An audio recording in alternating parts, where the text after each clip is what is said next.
Program. We welcome Robyn Tannehill, the mayor of Oxford, Mississippi. Good morning there, or afternoon now, Mayor. Good to see you. Good to see you as always, Gerard. How are things going up in Oxford? I've been up there 3 or 4 times over the past 60 days. It looks like it's just rocking and rolling as always. You got all the students back, and see lots of great things going on. Thank you. It is hopping, Gerard. As a matter of fact, an article came out a couple of weeks back that ranked the fastest growing college towns in America, and Oxford is number 2 on that list, behind Bozeman, Montana. We've grown 102% since 2000, and we're projected to grow another 24% before 2030. So it's not slowing down. That is awesome. So what do you attribute that to, Mayor? Well, I think we have an amazing quality of life, an amazing public school system, which I think has a lot to do with folks who are relocating from other communities to ours. A winning football team doesn't hurt. Some excitement around baseball and basketball doesn't hurt. Universities, I think, as a whole, have a really unique quality of life. And I don't think you can find a better place to call home than Oxford. Yeah, and it looked to me like you've got new businesses forming up as well to service this increase in population, for sure. We do, where there's a demand, you see the supply follow. So we are excited that we've got businesses opening all across town, and, rooftops being put up as fast as they can. And the real estate market is still booming here where it's struggling. So we've got no complaints. Lots of great opportunities. The west side of Oxford, out just a little bit north and west on Highway 7 there, that's really been bustling and booming for a while, right? It has. It's, we're growing in every direction. When we annexed in 2018, typically you're going out to bring in a large portion in one direction, but we annexed in every direction, and we're seeing development on the Highway 7 corridor and the Highway 6 corridor. So it is it's all over, and it is a blessing for sure. Yeah, it's good stuff. Of course, Oxford, known for its unique square, which is just iconic, really, around the nation and attracts so many. Still booming as well.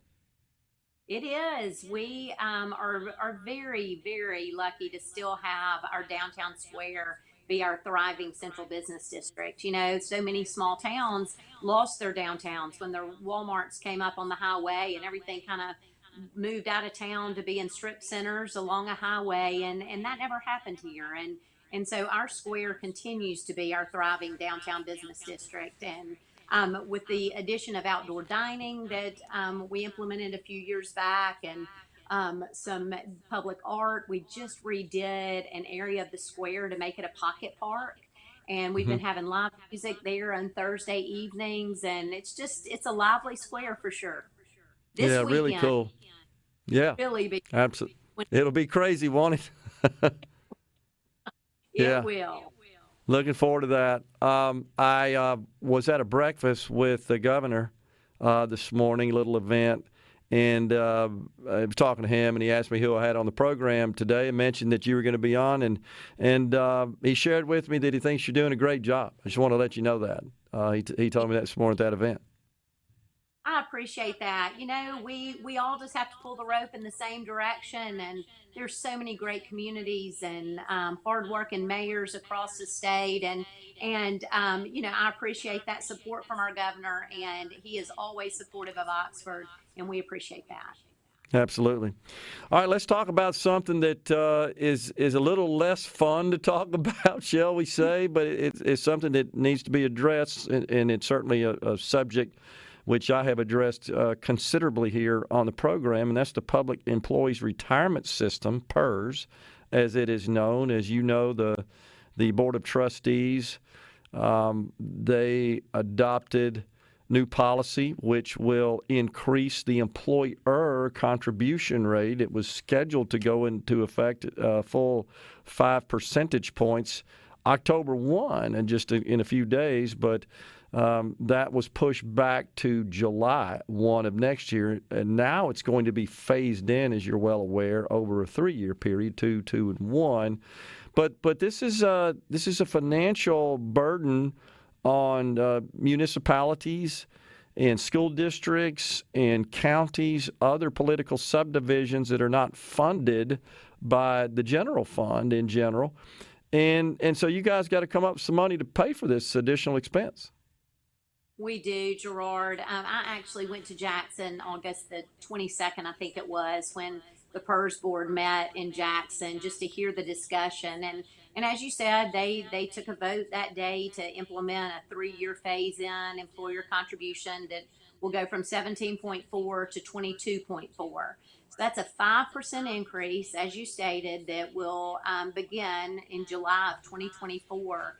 But a 5% increase for the city of Oxford means an additional $1.25 million for our tax per year once we reach the 5%.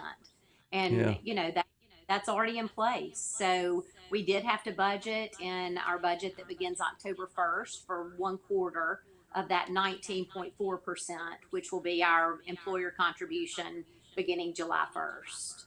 Yeah.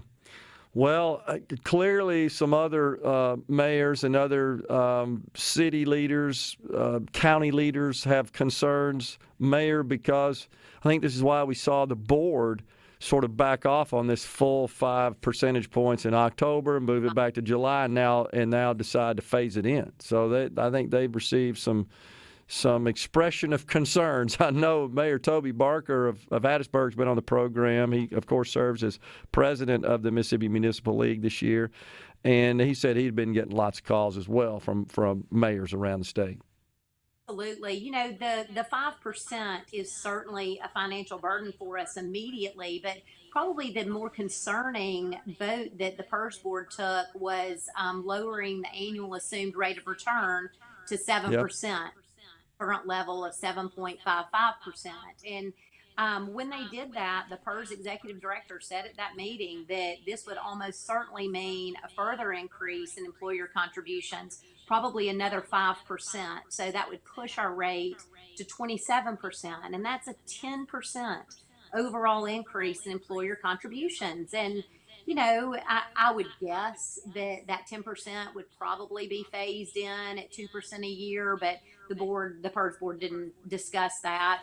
So speculating there, but in short, for the 27% employer contribution amount, obviously different for every community, but for Oxford, that'd be $2.5 million a year, Gerard. If we were to raise taxes to cover that increase, we'd have to raise taxes 5 mils. It's unthinkable, honestly.